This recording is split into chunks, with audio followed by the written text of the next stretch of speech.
thank God for really what he done put me through. I put this down here, this VIP 2060 Peachtree Road.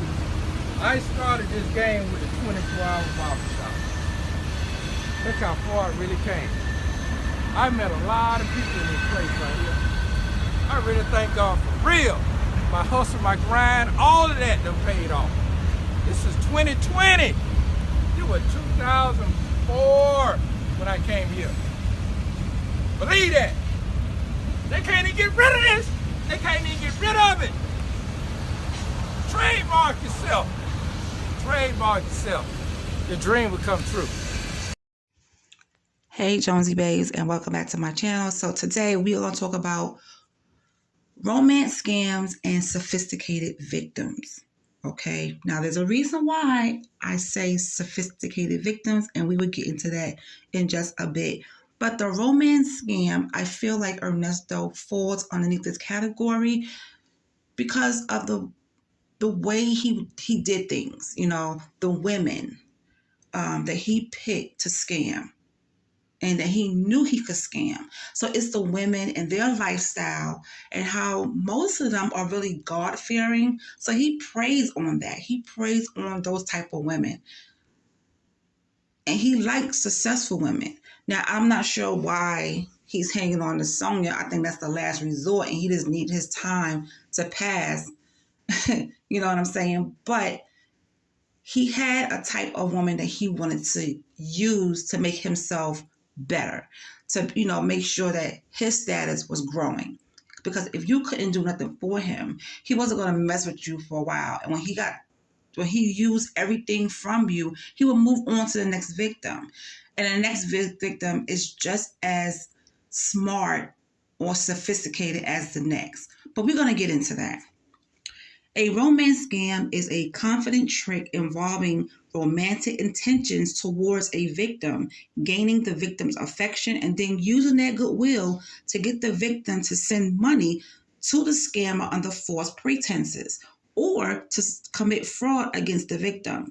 Now, fraudulent acts may involve access to the victim's money, bank accounts, credit cards, passport, email accounts, or national identification numbers, or forcing the victim to commit financial fraud on their behalf. Now, these scams are often perpetrated by organized crime gangs who work together to make money, to take money from multiple victims at a time. More money is lost each year to romance scams than to similar internet scams such as technical support.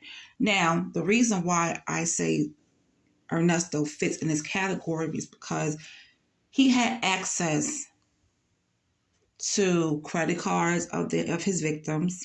Okay, he was getting the victims to send him money. He would even use like little affectionate acts, you know, to gain their trust and also keep them at a place where they could keep sending him money. Now, tricking the victims. Scammers are very adept at knowing how to play their victims, sending love poems, sex games, or even sex games in emails, building up a loving relationship with many promises of one day we will be together or one day we will be married.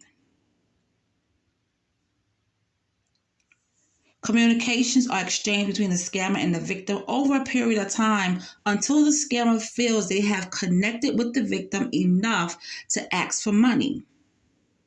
Scammers prey on victims' false sense of relationship to lure them in and into sending them money. Okay? So that's another reason why I feel Ernesto is under this category of romance scamming and tricking his victims, okay? But my thing is, when will the victim wake up and say enough is enough? Because if something keeps happening, if it happens one time, okay, there's a mistake. Twice, you caught me slipping. 3 times, okay, now I'm boo-boo the fool. 4 times, what's going on here? Okay? What's going on here? And these women that he got to send him thousands and hundreds of dollars that he done scammed them out of, why would you keep giving this man money and you never see a service? You never get a product. You don't get anything back, but you keep giving this man money time after time. Why? That's what I want to know. And I'm not trying to shame any victims. I'm just trying to understand why. If you know you didn't get a service or a product the first time, the second time, and let's just go ahead and say a third time, what's going on? When are you going to wake up? So let's talk about one of his victims. Now, he does have a list of people that he cannot contact, at all. He cannot speak to them. He cannot talk to them. And we'll get into that list later. You probably already know about that list, but there's 2 people on that list I definitely want to talk about, and that's Melody Scretchen and Gail Bigman. Now, when you look at these ladies, okay, they have their ish together. They're not dummies in the money-making world. Now, street smarts, they don't have any of that, okay? And I'm going to say maybe a little slacking on the common sense, but they are still victims. So let's talk about Melody Scretchen. Now, Melody Scretchen, she's doing her thing with Mary Kay, right? And she's also God-fearing, because I was reading her, what they call her profile on Mary Kay, and she's a God-fearing woman. She believes in God and all things possible. She's also a single mother, and Ernesto scammed her out of thousands of dollars. All right. Now, she made her money as an educator. She was a teacher. She worked in Fulton County for about 6 years, from 2010 to 2015. And she was making some money then. Her yearly pay, went as high as $57,000 in Fulton County. All right. And she even got paid as low as yearly $39,000. And that was in 2014. So in Douglas County, I'm going to do it in order. Clayton County, she did 4 years. And the most that she made within those 4 years in Clayton County was $62,000. Okay. And she worked there from 2015 to 2020. And then she went to Douglas County. The highest that she made out of the 3 years she worked there as a teacher was $82,000. And this is not the exact amount, but I'm just giving you a roundabout amount. From 2020 to 2022. So she was making her money. She was a teacher. I don't know if she was a math teacher or what type of teacher she was and what grade she taught, but she was a teacher. She was an educator. And so she was smart. She was book smart, okay? She's business smart, but not street smart. And that's why I feel Ernesto got away with what he did to her for so long, okay? But at what point do you wake up and say, you know what, I'm not getting anything? And he got me out here looking crazy. So at one point, do you say enough is enough? I mean, she got to that point because she did go to the police. I'm glad for that. But I feel like the bell should have went off sooner, but it didn't. And you know what? She is a victim. She is a victim of Ernesto's scamming, romance scamming, because there's some things happen between these two. Now, let's talk about the other person. When you see her profile online, she's always got her hair neat, hair done, just enough, makeup on. She presents herself well because she is a realtor, or she was a realtor. I think she still does real estate. I'm not sure. But she's another godly person, okay, that he scammed out of, now I'm going to say over $100,000. Okay. Over $100,000. He done scammed this woman out of money. Now, why did it get to that high price like that? Why are you giving people money? mm, mm, mm, mm. Listen, I just can't understand it. I really can't. But you know what? She also is a victim. Okay. Now, Gail, her name is Gail Bickham. She knew he was married. Now, we don't know the whole story of what he told her, but she knew he had somebody. But she, still carried on with him. And not only once, but twice, she messed around with Mr. Nesto, okay? Grand Theft Nesto at it again. She still messed around with him. So she got scammed out of money, over $100,000. Now, when you look at her profile online, she got it all together with her real estate company, or, she's making some money. She's making money, all right? She's not books. She's not a dummy. She's book smart, but she's not street smart. Okay. She doesn't know when somebody has the gift of gab. Not saying that he has the gift of gab, but he got the gift of something. It is scamming. Okay. It is scamming.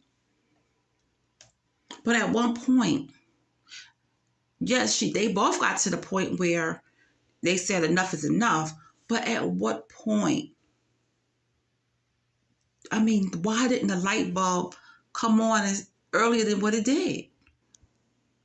Because once you scare me out of my money, I'm going to say, okay, I'll let you slide one time. Twice, I'm looking at you sideways. When you come to me the third time for some money, hold up. Where's the stuff that you promised me from before? I didn't get a service. I didn't get a product. I didn't get anything you promised me. But yet you still coming to me for money. Why is that? Where's my stuff? And at that moment, it should have been reported to the police earlier than what it was. Okay?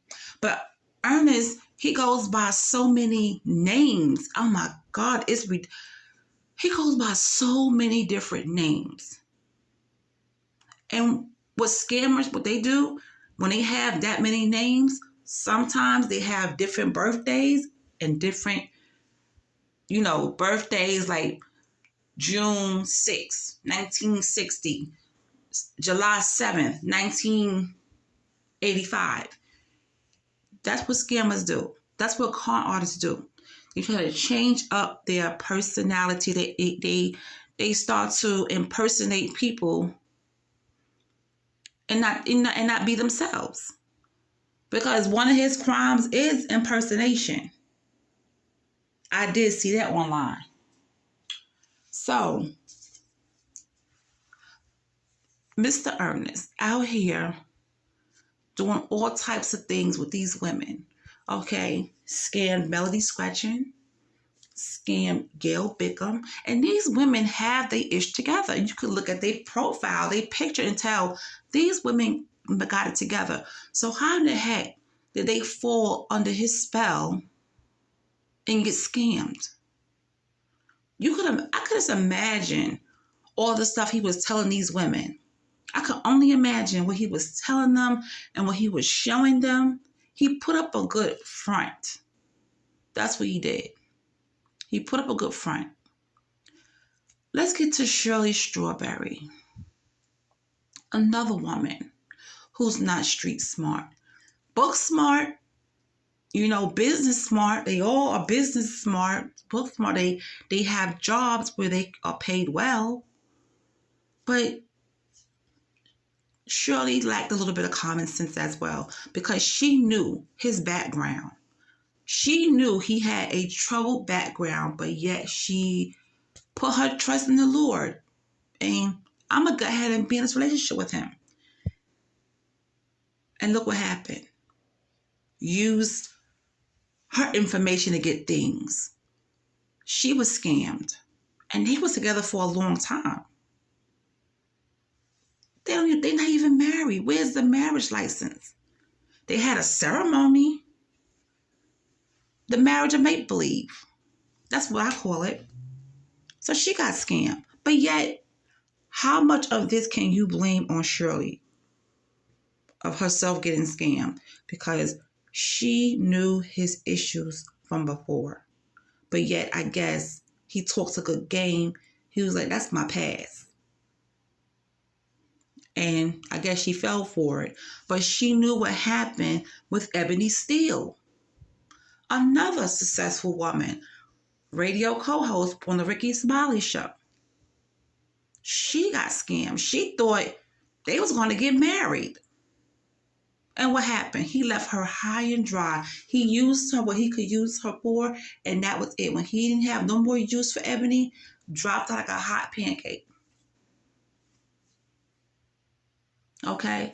And if I'm not mistaken, I think she helped him get his barbershop off the ground. But you know what? Growing up in New York, right? And if anybody from New York is listening to this, especially if you're from Brooklyn, Harlem, or the Bronx, the ghetto parts.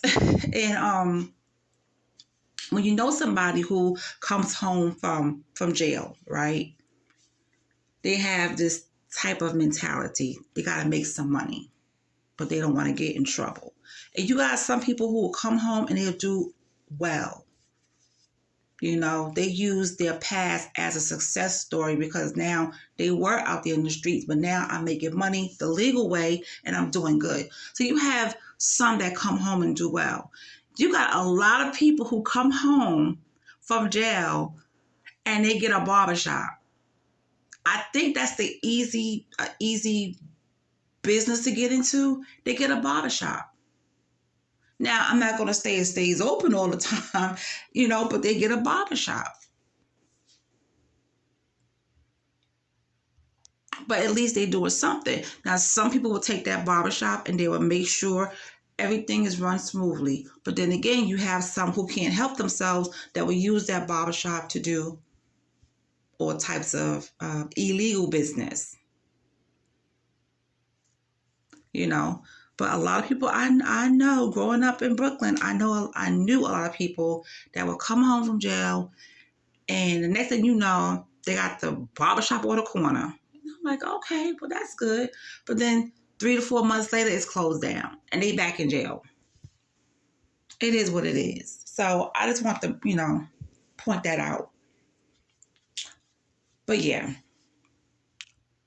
Ernesto is a common Georgia hustler, scammer, who will do anything to get your money and to make himself look like he's living good. That's exactly what he is. Okay. Now let's get into this list of no contact, his other victims. So you have Melody Scretchen, Gail Bickham, Alicia Alexander, Leilani Waits, Lakeisha Williams, and Miles Williams. I think those are his kids. Deborah Johnson, Sheridan Strawberry, and her children, Olivia Washington, and I think it's either Rihanna or Brianna Jordan. No contact list. That goes to show you. This man is never getting out, honey. He's gonna sit there. He gonna sit there, and they're gonna take their time getting to him with his trial or sentencing, whatever he got going on next. They're taking their time, and that's all he has. He has nothing but time. But even in a phone call that he had, he still wants to come out. See, the reason why Nestor want to get out of jail, because he want to come out and do the same thing he was doing that got him in there. He think that when he come out, he could still move the way he used to move. You can't. And what needs to happen is he needs to be banned from every part of Georgia. Every county of Georgia there is, he needs to be banned from every last one of them. Put him on a private island by himself and just let him live off of that island. He doesn't need to be around people. All he wants to do is just scam people. And this thing that he got going on with Sonya is just to pass the time. That's all it is. He don't really like her like that. He's enjoying her because she's entertaining him. Okay? And her feelings are caught up in Ernesto. I don't know why, but her feelings are deep for that man. You could just tell.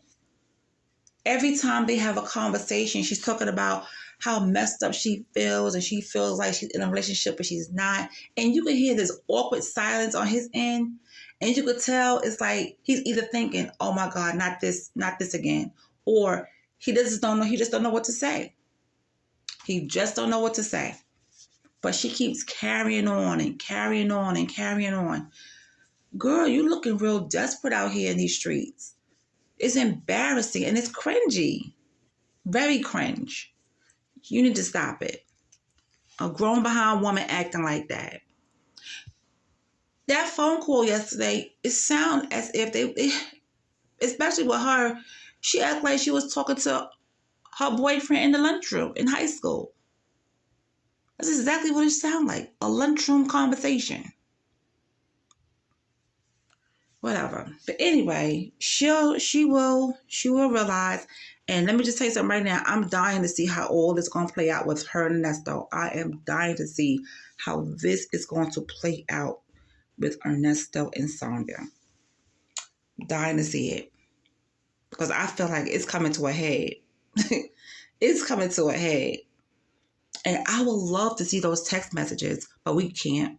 You know, that's off limits. But I would love to see those text messages. Because I know they talking some big crap in those messages. But anyway, I just want to talk about that. Oh, my paper fell. I just want to talk about that, you know, about the romance scam and how Ernesto falls into that category and all the money that he scammed women. You know, he didn't care about they had kids or not. He was scamming. He was scamming. And I would love to know about the other people. What did he take from them? You know, everybody has a story. Everybody has a story about Ernesto. Everybody that had an encounter with him or did business with him, they all have a story. And I would love to hear everyone's story. Because I know it's something. I know it is. It's a hot mess. But anyway, that's all I got. I hope you guys enjoy your Saturday. And I will talk to you later. And also, let me know in the comment section, how do you feel about this conversation that we just had about Ernesto and his romance scams and these women? Let me know in the comment section how you feel about it. All right, and I'll talk to you soon.